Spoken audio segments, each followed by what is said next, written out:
Are you guys excited?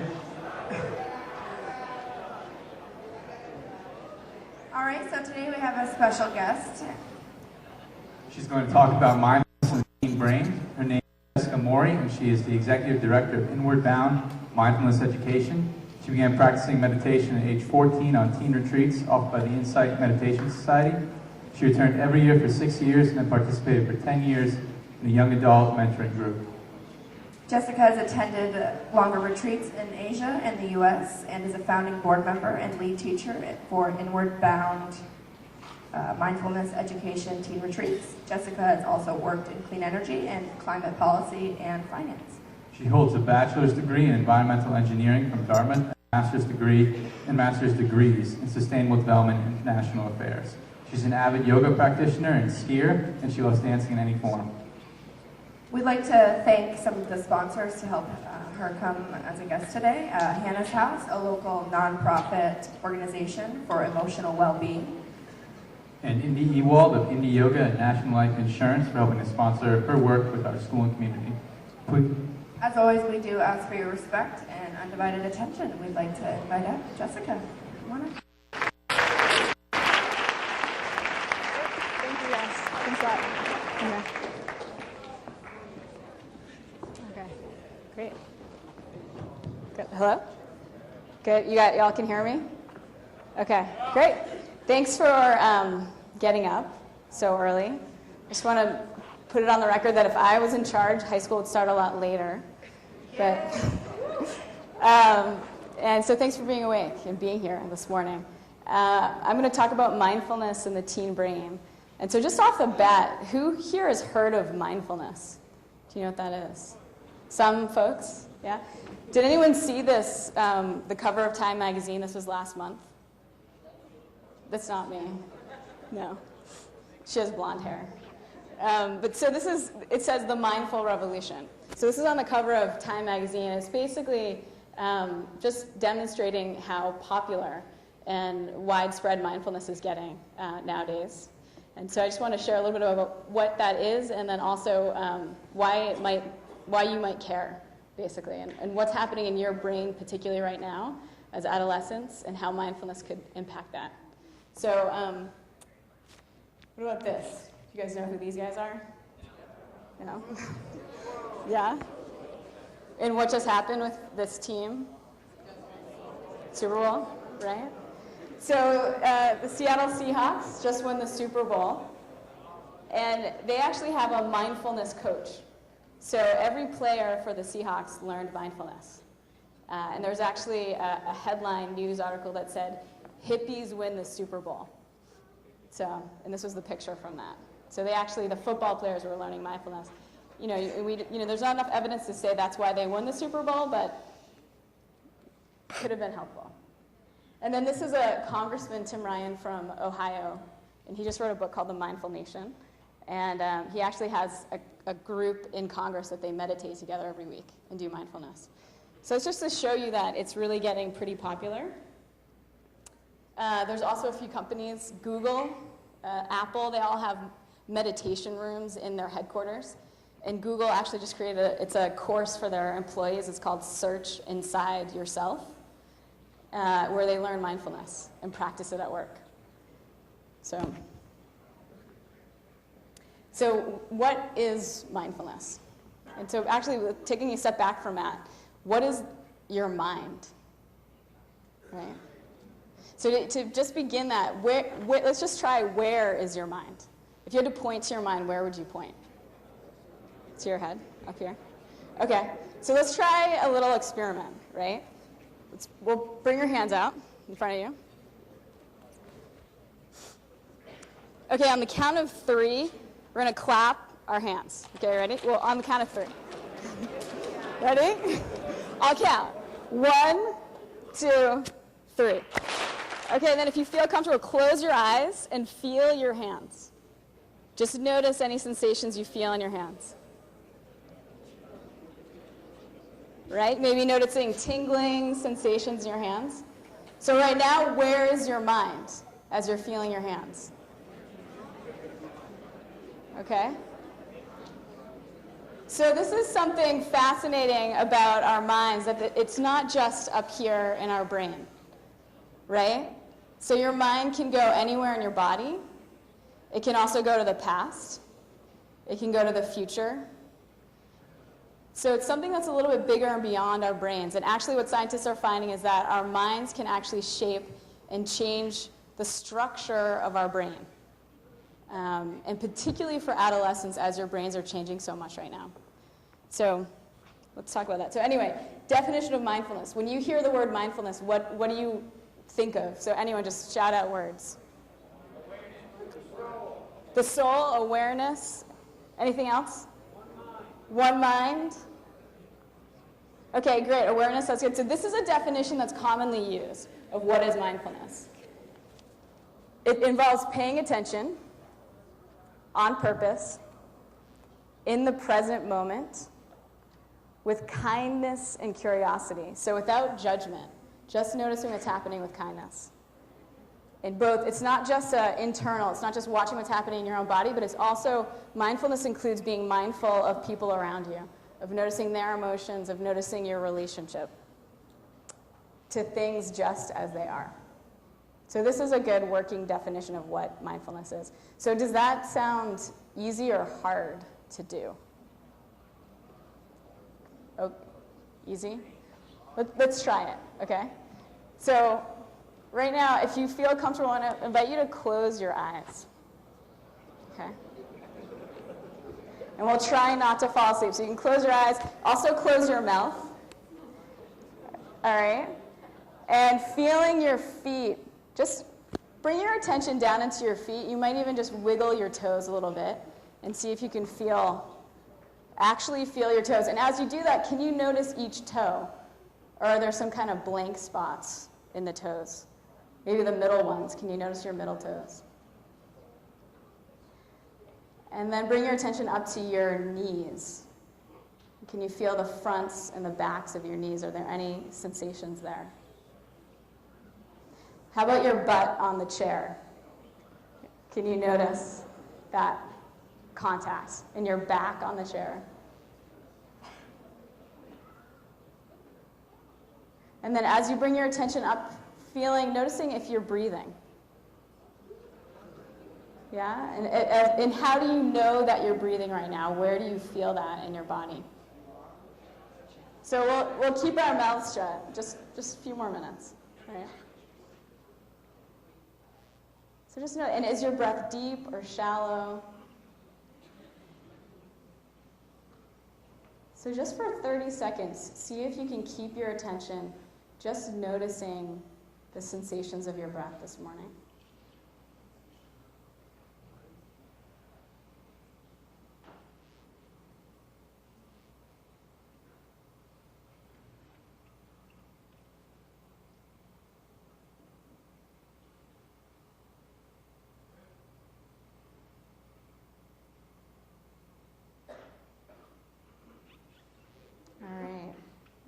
Thank you very much.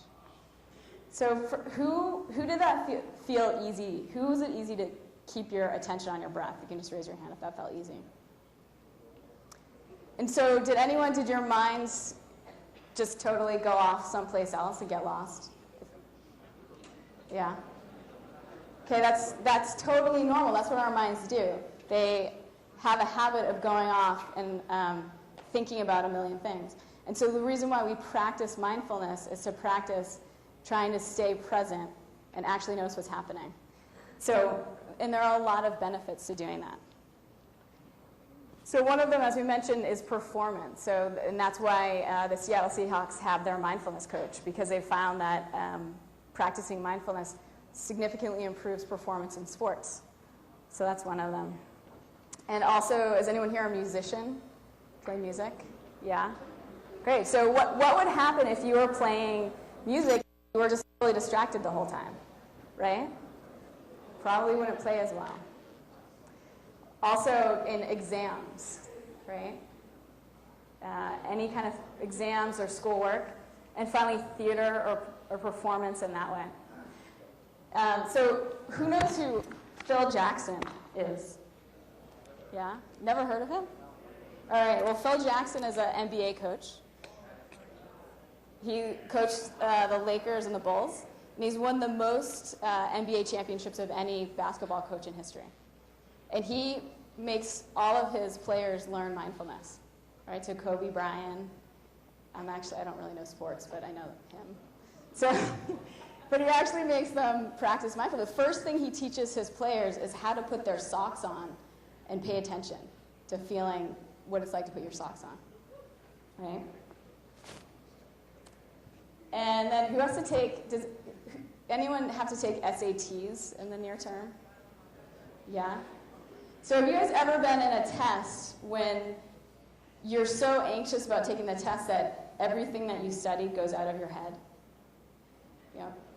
So this is another place where it can be really helpful. This, for the GRE test, which is it's the standardized test that comes after your SATs, there was a group of students that took the GRE, and then for 2 weeks, half of them learned mindfulness, and half of them learned about nutrition.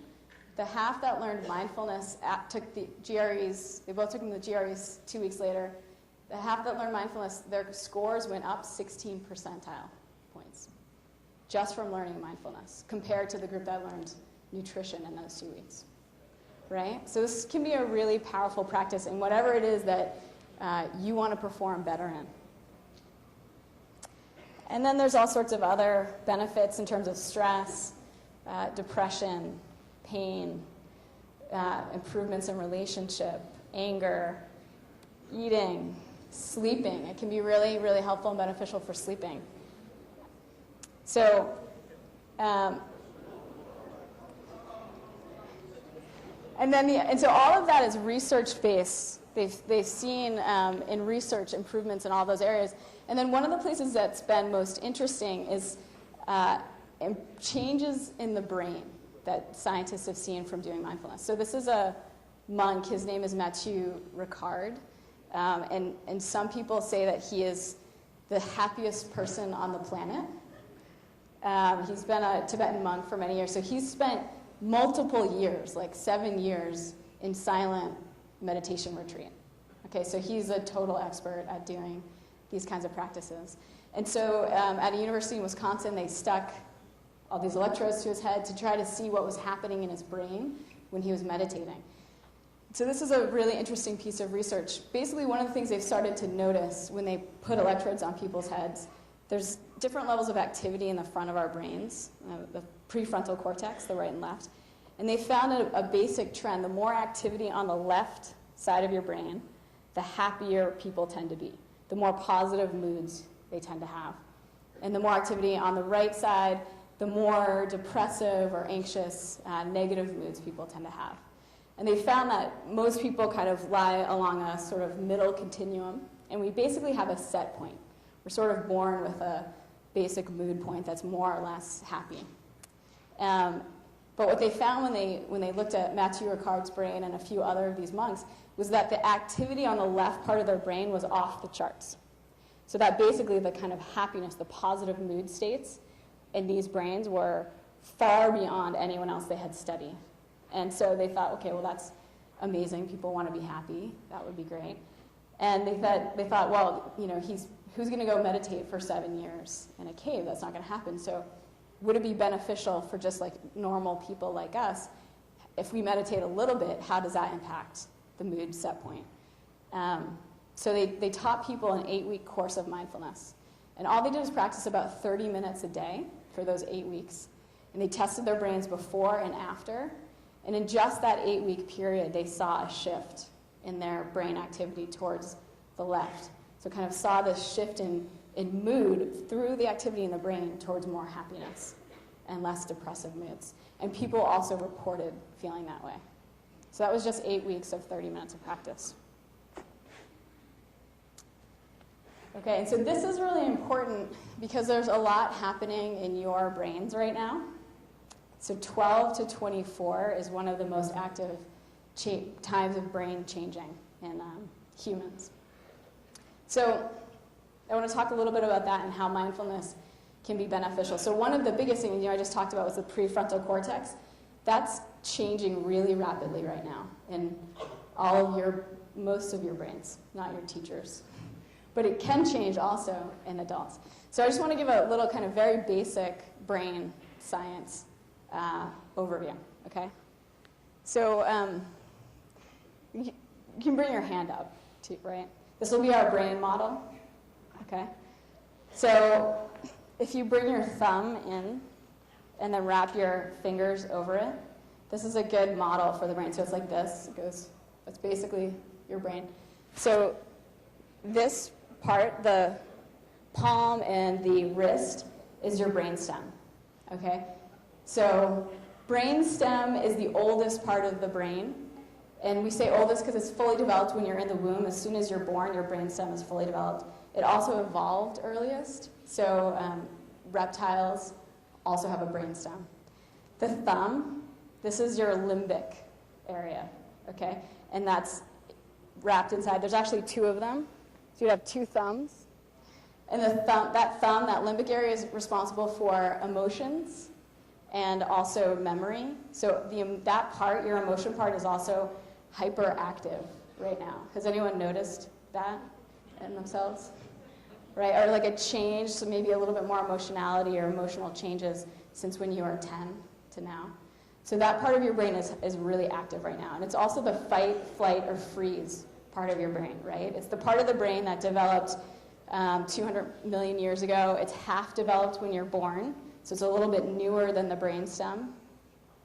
And then the part that wraps over, this is the cortex that goes all on the outside of that. And most important is this, like your fingertips, that's your prefrontal cortex, that part I just talked about. That part's responsible for decision making, or if you've heard the term executive function, that's all happening in the prefrontal cortex. That's the part of your brain that's really shifting and changing right now, okay? And so basically what's happening right now is your brain is being remodeled. When you were born, and for the past decade, your brain has been developing all these neurons, and now what's happening is it's pruning them. So it's cutting back on all of the neurons that you're not using anymore. So it's to be efficient. It's deciding what do we actually need to survive, and it's getting rid of the things that aren't needed. And then what it's doing is speeding up the connections of the things that are needed. So this is why it's really important, if you want to be good at something later in life, to make sure that you keep doing it now, okay? So if you want to be good at a language, music, or sport, it can be really important to keep doing that now so those neurons stay active throughout your life. And so then the other thing that it's doing is making connections. So if you notice, the fingertips touch that limbic system and they touch the brainstem. So that's what connects. It both gets information from the rest of your brain and it can give information back, okay? So that's just as an example, that fight, flight, or freeze response. This is really important, right? So if a lion ran into the auditorium right now, your fight, flight, or freeze response would go off. You wouldn't have to think about it. You wouldn't have to be like, oh, there's a lion, maybe I should run, maybe I should kill it. You would just do whatever needed to be done to protect yourself, okay? So that was really important when we used to live on the savannah, right? But unfortunately, that same part of our brain is really activated. So when you sit down and take the SATs, for example, and you're really nervous, that same part of your brain gets activated. So it's as if there was a lion or a tiger running into the room. And unfortunately, then it overwrites you can't access your memory, your decision making, because that survival instinct sets in. And that's why we forget. Sometimes we'll be really nervous and we'll just forget everything that we'd studied. Or the same thing might happen if you're in an argument with someone, and you behave in ways that you don't want to. So one of the things that mindfulness can do is help us get a little bit more control and modulation of that part of our brain with the prefrontal cortex. So that's one really important piece. Helps us learn how to calm the body, calm that natural instinctual fight or flight. So there's two other things that are happening. So there's the emotional part of your brain that's happening. One of the reasons for that is you're starting to connect with people beyond your parents. Right? So have you noticed that as well? Like how different that you're a lot more connected to your friends than you were maybe 5 years ago. And this has an evolutionary reason. So just to think about it, imagine that it's like way back in the day, you're in a tribe. Why would it matter if you had a social group? What's that? Right, exactly. So to hunt in a pack or to survive. So if you were out on the savannah by yourself, you're much more likely to die. So in our brains, these parts of our brains developed way back then. So it's actually, sometimes you might feel like if you're not invited to the party, or if you don't get a huge number of likes on your Facebook page, right? Or you guys might be beyond Facebook, maybe Instagram or something. You might feel like you're going to die, right, if you don't get invited to something. And actually, your brain feels that way. Because if you don't have a social group, you would have died. So that's not you just making it up or being overdramatic. That's a real experience that's happening in the brain that's left over. And then the second part, big change that's happening in your brain, and this is a really important piece. There's something called dopamine in your brain. And dopamine is the thing that makes you feel really good. It's the reward aspect. So as a teenager, your dopamine levels have actually dropped. So your baseline dopamine of feeling good is lower than when you're a child or when you're going to be an adult. And so that actually does make you feel bored, right? So who feels bored a lot of the time if they're not doing something new and interesting? All right. I'm sorry. Well, it'll get better. So this is because your brain has a lower baseline level of dopamine, right? And then the other part of it is, so you're bored, you have a kind of natural boredom happening. The other part is that you have your brain, the spikes of dopamine are much higher, right? So that means you feel better when you do something new or different or risky, right? Has anyone noticed that there's kind of a drive to do new, different things? That's actually in your brain. It makes you feel better. So again, can you think of why that would be important? That you would overemphasize risks and overemphasize rewards and underemphasize risks, evolutionarily. Yeah. But so the reason for that is what you guys are supposed to be doing is leaving the nest, going out and finding new places, and finding new solutions, going over the mountain, finding a new place to live and survive, right, as a species. So this is awesome that you underemphasize risk. That's what helps you as an individual and the whole species to survive, right? And if you think about it, if that change didn't happen, why would you leave your house? Like your parents, like you wake up in the morning, they make you breakfast, they bring you to school, you come home, they tuck you in, they read you a story, you go to bed. Like, why would anyone leave that and go get a job, right? So there has to be something happening in our brains to get us to leave that warm and cozy nest, right? So if people ever tell you, what I'm trying to say is that your brains are awesome and they're really important for the entire species, okay? But it's also risky. So the other thing is that there's the highest incidence of death, of accidental death in this time in your life. So you're very vulnerable also because of these changes in your brain. And so there's some ways that these practices of mindfulness can help manage some of those changes. Okay. So it's kind of like a workout, right?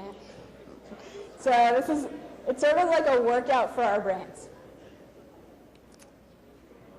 Developing calm, concentration, focus, connection, and also happiness. So ultimately, all of those things lead to greater happiness. Okay, so this is kind of like, you can imagine doing mindfulness is like going to the gym, but for your brain. So let's try a couple of practices. This one is called the 7-Eleven. So this is an easy practice that you can do anywhere, anytime. Okay, so again, I'm going to ask you to take a deep breath.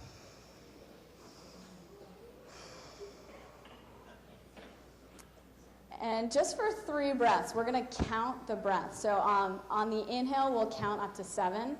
On the exhale, we'll count to 11. Okay, so on your own pace, you're counting. Let's do about 5 breaths like that. So inhale, just counting on your own pace. 1, 2, 3, 4, 5, 6, 7. On the exhale, 1, 2, 3, 4, 5, 6, 7, 8, 9, 10, 11. So keep going on your own. Inhale, counting to 7. Exhale, counting to 11.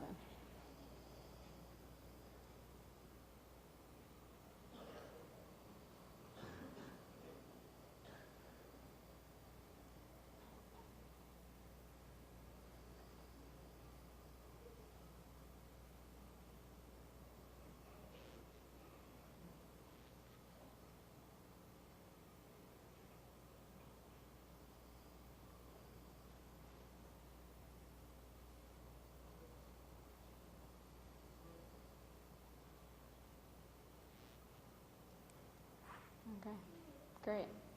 So that's one you can just do in 1 breath or 3 breaths or 5 breaths, anywhere, anytime. You know, it only takes a few seconds. And it actually calms the nervous system. So it both develops some concentration of your attention onto your breath, but it also calms our nervous system. So when you extend your exhale, it actually tells your body to calm down. So that's one you can do anywhere, anytime, really quickly. Does anyone feel a little bit calmer after that? Yeah. I do. Okay, so let's do one more. Okay, so another one, just in general, if your mind is racing and getting out of control, and also your emotions with that, it can be really helpful to get your attention out of up here, right? And so bring it down to your feet, as far away from your head as possible. So again, just right now, feeling your feet, and you can just feel them on the ground. You might bring them flat on the ground. You might wiggle your toes a little bit. Yeah, just notice the sensations in your feet. And then maybe kind of fill up the lower part, the lower legs with your attention, all the way up to your hips. So just feeling the lower legs, noticing whatever sensations are there.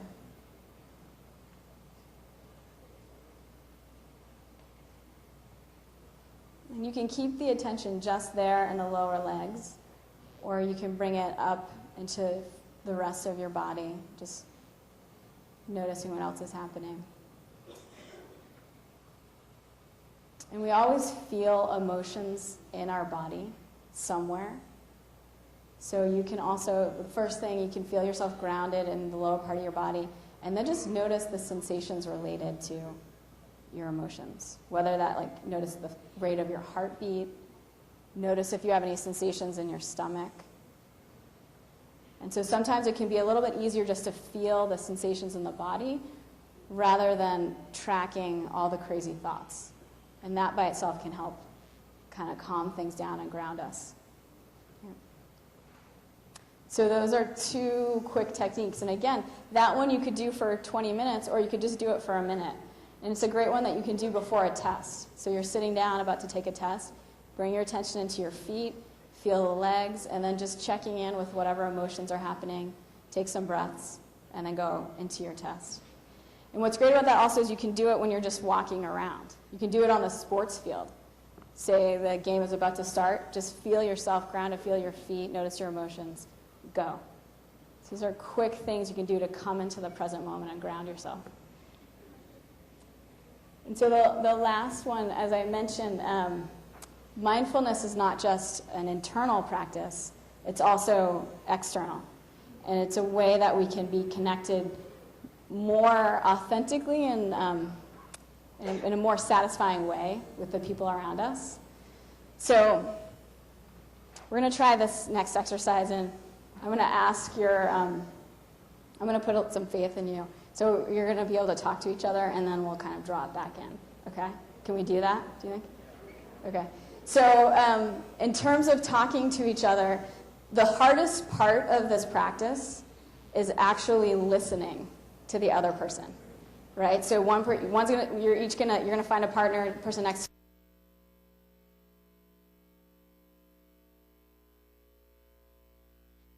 them at all. Once, twice, maybe, right? Like right now.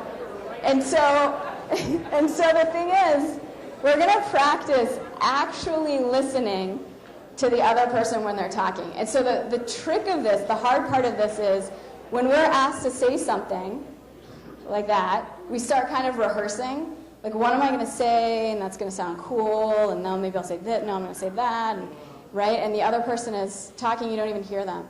Or if you go first, right, after you talk, you don't listen to them because you're like, did that sound cool? Oh, I should have said this.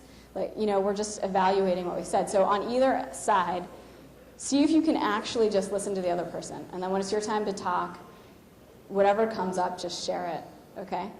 So the final kind of brain lesson for today is that there's this concept that our brains are they're like Teflon for good experiences and Velcro for negative.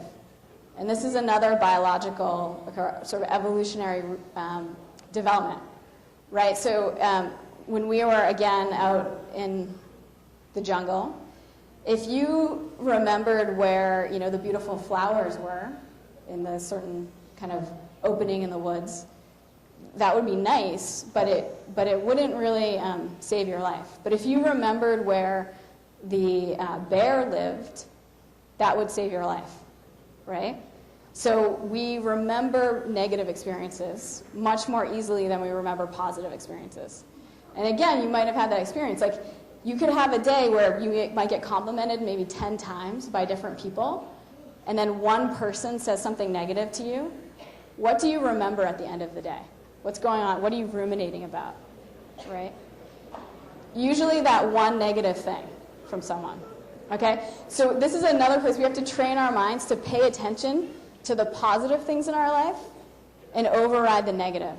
So we have to pay more attention. We have to actively focus on some of the positive. And so one of the great ways to do that is through gratitude. Okay, so this is a gratitude practice. This is what we're going to share with each other, doing this very difficult practice of actually listening. And so what you'll share, just turn to the person next to you. You might, hopefully we'll all find partners, or you can be in a little group of 3 if you need to. And so what you're going to share is 3 things that you're grateful for in your life. So 3 things that are going well in your life, and 1 thing that's hard. Right? So the basic idea is that we need to have 3 times, we need to think 3 times as much about the positive as to outweigh the negative, okay? So 3 things that are going well that you're grateful for, and 1 thing that's hard. Okay, ready? The person with the longer hair will go first. Okay, so find a partner and share.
Okay, so finishing up, kind of sharing your last thing or 2.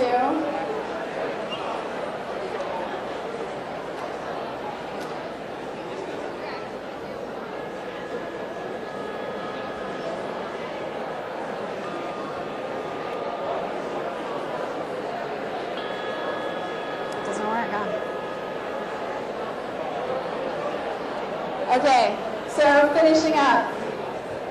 Last sentence, last word to your partner. You can just thank the person, maybe just a little nod, or thanks for sharing. Thank you. Great. Awesome. And so now, again, the last part of this mindfulness exercise, after having just shared some of the things you're grateful for and having listened, just take a moment to feel again. So let's come back to our bodies, which is always here in the present moment, so it can be our best ally in mindfulness. So again, just feeling your body. You might feel your feet for a second. Take a breath.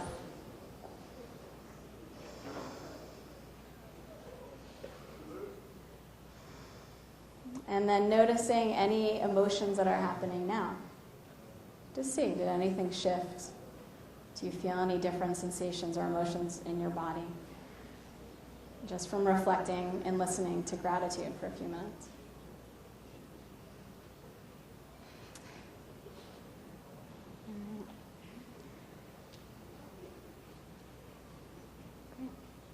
So thank you very much. I really appreciate your attention.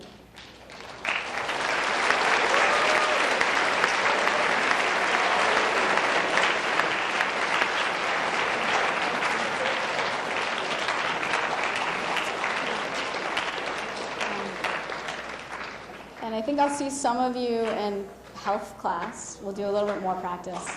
And then if others... So we do these retreats, these mindfulness retreats, they're 5 days long or 10 days, and some of them we go out and go backpacking and do meditation on mindfulness and nature. We unfortunately don't have any really close to here this summer. They're in California, Colorado, Virginia. But if it's something that's interesting to you, you can come grab one of these cards from me after. Ask any questions that you want before you go to class. So have a great day, and thank you so much for your attention. Yeah.